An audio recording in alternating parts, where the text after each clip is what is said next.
Welcome to the Deep Dive. Today we're tackling a story that seems straightforward on the surface, but really isn't. The prohibition of industrial hemp in the United States. Yeah, it's fascinating. It's not just about drug laws, is it? It feels like this collision of economics, technology, public opinion, all sorts of things. Absolutely. When you actually start digging into why this, non-psychoactive crop with this huge history faced such tight restrictions, you find this really compelling mix of forces at play. And the material you've pulled together really shows that. We've got stuff outlining hemp's history as this incredibly versatile resource. I mean, fabrics, paper, rope. Food, even construction materials. For centuries, it was a really strategic asset. Not just some niche thing. Not at all. Before the 20th century, hemp was fundamental, a core raw material in many places. The history makes that super clear. Okay, so let's get into it. Where does this story actually kick off? Because I was really struck by just how ancient hemp use is. Oh, it's remarkably old. Archaeology shows hemp fibers used in Chinese pottery. Think 4000 BCE. Wow, 4000 BCE. Yeah. And in Japan, maybe even earlier.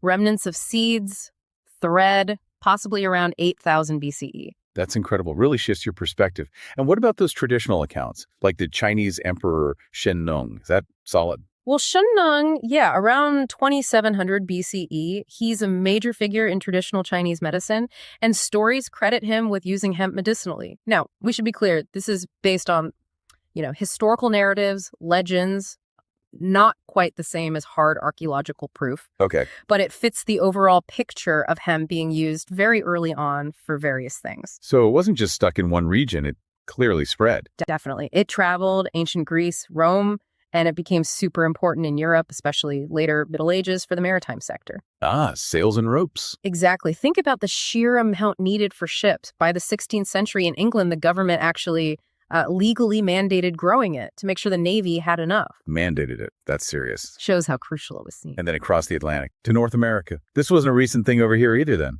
Not at all.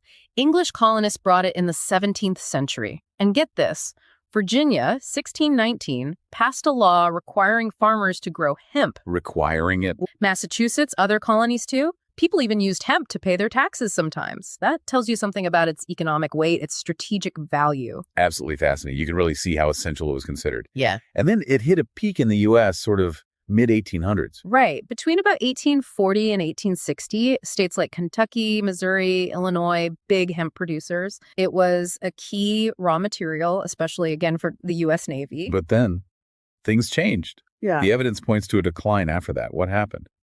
Well, it looks like a few factors kind of converged. One big one was the mechanization of cotton processing.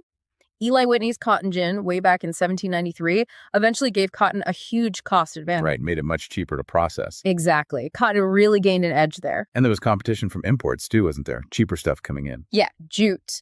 From India, Bangladesh, it became a cheaper option for things like sacks, some kinds of thread. And we shouldn't forget, processing hemp itself. The retting, separating the fibers, it was pretty labor-intensive compared to cotton and jute. So higher labor costs too.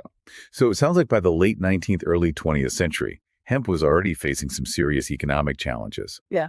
But it wasn't actually illegal yet. That came later, right? With the 1937 Marijuana Tax Act. That's the really critical moment, 1937, the Marijuana Tax Act. It slapped taxes and federal registration rules on all types of cannabis. Well, types. Yes, and this is the absolute key point. It made zero distinction between psychoactive marijuana and industrial hemp. None. So a law aimed at a drug basically took down a whole agricultural crop with it just because they didn't separate the two.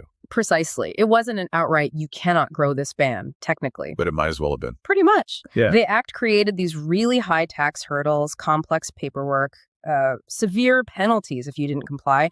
It just effectively choked the life out of producing both marijuana and industrial hemp. And there's a central figure here, isn't there? Harry Anslinger, head of the Federal Bureau of Narcotics. Anslinger was hugely influential. He was key in drafting the act, and he really shaped public opinion. Ran campaigns linking marijuana to all sorts of social ills, the famous Reefer Madness film, that kind of propaganda. Right. So the fear and, frankly, hysteria around marijuana just dragged industrial hemp down, too, because the law didn't know the difference.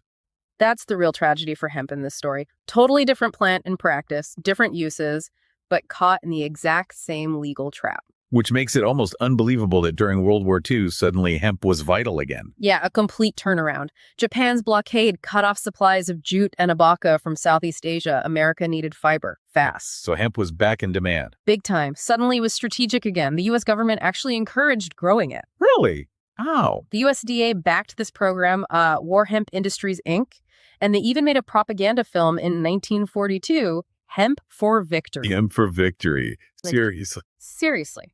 To get farmers on board. Offered support, training, guaranteed they'd buy the crop. And did it work? Did production go up? Dramatically. Between 1943 and 1944, hemp production hit levels never seen before or since in modern U.S. history. Hundreds of thousands of acres. Wow. But that boom didn't last, did it? No. Sadly, it was very short-lived. After the war ended, access to jute opened up again. The government pulled the incentives. And the Marijuana Tax Act was still there? Exactly. It snapped back into effect. Production just plummeted. The last commercial hemp processing facility, I think it was in Wisconsin, closed in 1958. And that was basically the end of industrial hemp in the U.S. for decades. So you have this clear pattern. Rise, fall, this brief wartime comeback then. Yeah. Nothing. But the sources you've shared also hint that maybe there were other things going on. Economic interests, perhaps. This is where it gets really interesting. It really does, because while the drug policy angle is undeniable, the evidence, or maybe the suggestions in the evidence, point towards looking at whether certain industries might have had, let's say, an indirect influence. Indirect influence. Yeah, on hemp's prohibition back in the early 20th century. Now, it's really important to say up front, direct documented proof like a smoking gun memo is scarce. But the correlations, the timing, they definitely raise questions. Okay, so let's look at that. The petroleum and petrochemical sector comes up. DuPont, nylon. What's the supposed connection there? Right. So in the 1930s, DuPont was making huge strides in petrochemicals, synthetic fibers. Nylon was the big one, obviously. Huge innovation. Massive. And hemp, well, it's packed with cellulose, great fiber yield. It had the potential, theoretically, to compete with these new synthetics. Think bioplastics, textiles. So some analyses suggest that maybe, just maybe, the rise of hemp could have been seen as an economic threat. And then there's the Andrew Mellon connection. Secretary of the Treasury, big DuPont financier, and Harry Anslinger's father-in-law. That sounds potentially awkward, at least. That connection definitely gets highlighted in some historical accounts, especially, more activist literature. But, and this is really crucial, mainstream academic research hasn't found concrete documentary evidence that directly ties that relationship to the passage of the Marijuana Tax Act itself. So no memos saying, protect nylon, squash hemp. Not that we know of. It's more interpretation based on those links and the context of the time. You have to be careful not to overstate it based purely on those associations. Right. Circumstantial, perhaps. What about other industries? Paper, textiles. William Randolph Hearst often gets mentioned. Yeah, the Hearst angle relates to paper. Hemp grows fast, needs fewer pesticides, high cellulose. It looked like a pretty viable alternative to wood pulp for paper. And Hearst had huge investments in timberlands for his newspapers. Exactly. So the theory goes he might have seen hemp as a threat to his wood pulp interests. And maybe his newspapers helped fuel the anti-marijuana sentiment, which then, took hemp down with it. And the cotton industry, especially in the South. Powerful group. Another potential competitor. Hemp could challenge cotton in textiles. The Southern cotton lobby was definitely a major economic and political force. So again, some speculate they might not have welcomed a hemp resurgence. But just like with DuPont, we're talking about interpretations based on economic interests rather than documented proof of them actively lobbying against hemp. That seems to be the case. The possibility of indirect influence maybe shaping the environment is something some studies acknowledge cautiously.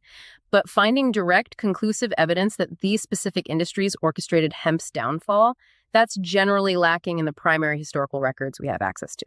Okay, which brings us to that USDA report from 2000. What did the Department of Agriculture conclude when they look back at all this? Yes, the USDA report, Industrial Hemp in the United States. Status and market potential. That's a really valuable perspective. They stress that the prohibition wasn't simple, it was multidimensional, meaning it involved legal ambiguities, the whole public perception problem because of the confusion with marijuana, regulatory inconsistencies, and competition from other products. They saw it as a mix of things. And what did they say about the idea of specific industries targeting hemp? This is the crucial bit. The USDA report explicitly stated that there is no concrete evidence of specific industries directly targeting industrial hemp. Despite those historical correlations and the lobbying that definitely happened around various issues at the time. So no conspiracy confirmed by the USDA. Right. They acknowledged hemp's economic potential, especially looking forward, but they basically cautioned against simplistic conspiracy theories. So the official assessment is more like a perfect storm of factors rather than a deliberate plot. Exactly. The institutional documents really point towards this complex interplay of legal factors, economic shifts, and socio-political currents. Indirect interests might have played a part in the background, sure, but there's no documented proof of a direct, coordinated strategy to kill hemp. Okay, so summing this all up, it wasn't just about drugs, and it wasn't necessarily a secret plot by big industry, but actually a much more tangled web. That's the picture that emerges, yeah. The prohibition seems to be the result of drug control policies expanding, but failing, or maybe not even trying to distinguish hemp from marijuana. Add in existing legal confusion, international drug treaties coming into play, and just the massive agricultural and industrial changes happening in the 20th century. And while hemp certainly had the potential to compete with petrochemicals or wood pulp, and figures like DuPont and Hearst were undoubtedly powerful. Correct. Their activities, like nylon production or timber investments, aren't verified academic proof of a direct plot against hemp based on the primary sources.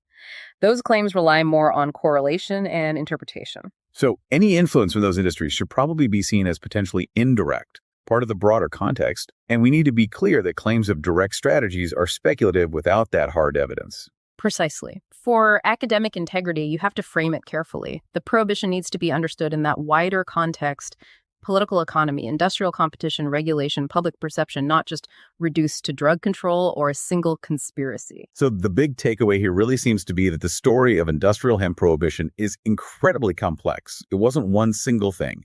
It was this convergence of drug policy confusion, massive economic shifts, and maybe, just maybe, some subtle indirect influence from powerful sectors all tangled together. No simple explanation fits. Exactly right. And it really makes you think about the implications of that history for today, doesn't it? With hemp making a comeback now. It absolutely does. And leaves you wondering, given hemp's long history and all its uses, what other historical currents or economic forces might be subtly shaping the paths of new industries today? Maybe in ways we don't fully see yet. Definitely food for thought.